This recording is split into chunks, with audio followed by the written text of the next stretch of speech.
ॐ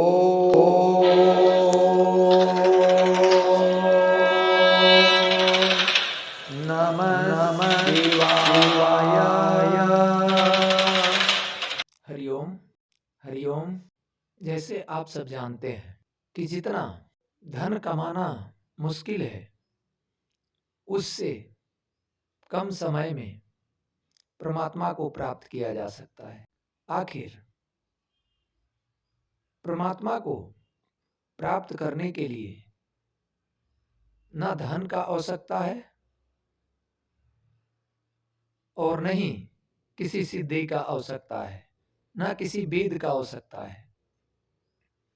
परमात्मा को प्राप्त करने के लिए सिर्फ आपका मन पवित्र होना चाहिए।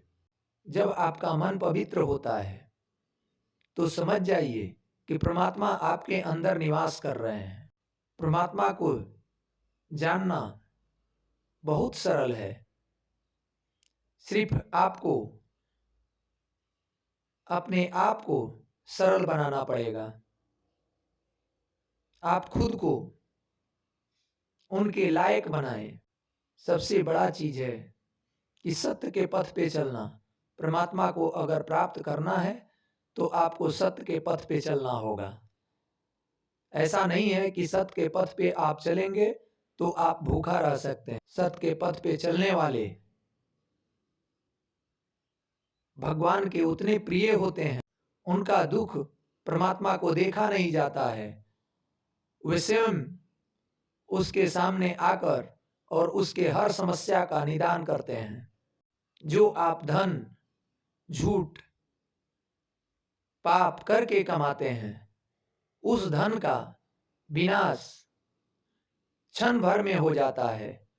मगर जो सत्य के पथ पे चल के अगर 1 रुपया आप कमाते हैं, वो धन आपके पीढ़ी दर पीढ़ी उसका आनंद भोगता है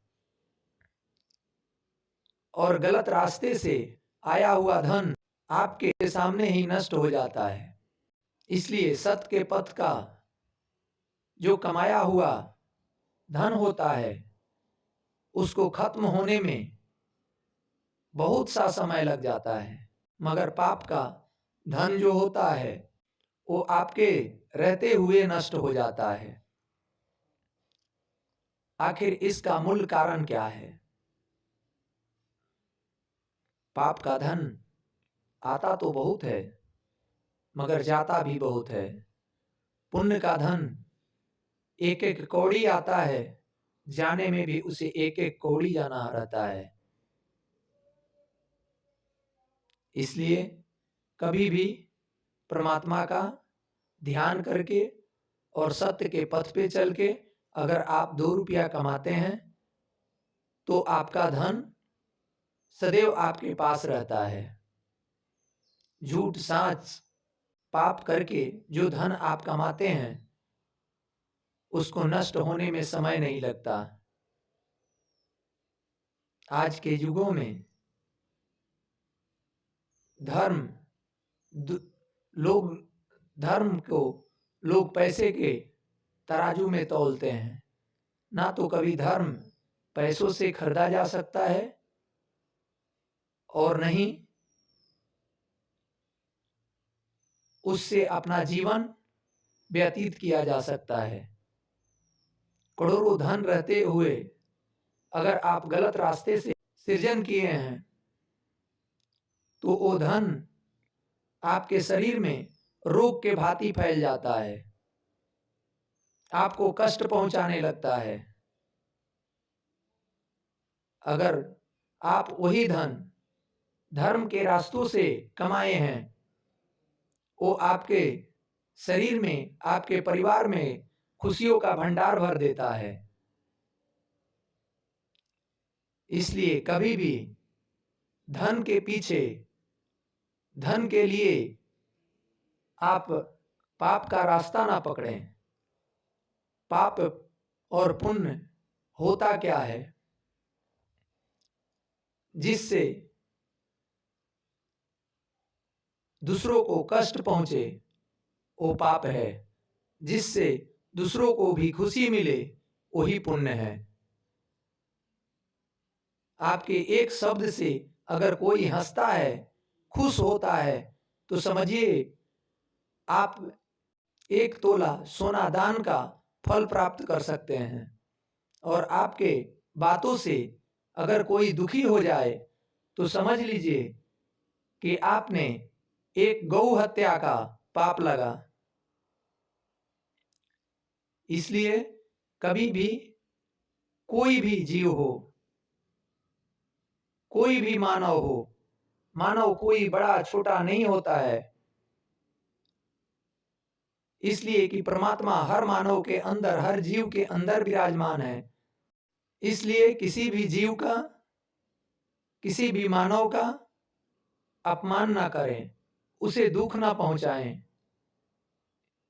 यही परमात्मा का सबसे बड़ा भक्ति है।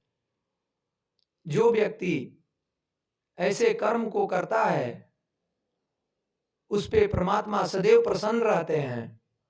जो व्यक्ति किसी को दुख कष्ट पहुंचाता है, उससे परमात्मा हर वक्त रुष्ट रहते हैं। अपने स्वार्थ के लिए दूसरों का अहित ना करें, अपने फायदे के लिए दूसरों का नुकसान ना करें। यही धर्म है। परमात्मा को पाने का ये सबसे सरल तरीका है कि आप सत्य के पथ पे चलकर अगर नमक रोटी खा रहे हैं, उसी में आनंदित रहिए। किसी का अहित ना सोचें, किसी का धन देखकर जले नहीं, दूसरे के खुशी में अपना खुशी ढूंढें, तब परमात्मा आपके ऊपर प्रसन्न होते हैं। आप सबों से निवेदन है, इस चैनल को सब्सक्राइब करें और शेयर करें। परमात्मा आप सबों का भला करेंगे। इस सनातन के शब्दों को आगे पहुंचाएं, ताकि हर सनातनी के पास ये वीडियो पहुंचे और सबको ऐसे ज्ञानों का लाभ मिले। आप सब अपने धर्म के रास्ते चलें, किसी का अहित ना करें। परमात्मा आप सबों का भला करेंगे। ओम नमः शिवाय, ओम नमः शिवाय, ओम नमः शिवाय। हर हर महादेव। हे शिव शंभु, जगत कल्याण। ओम।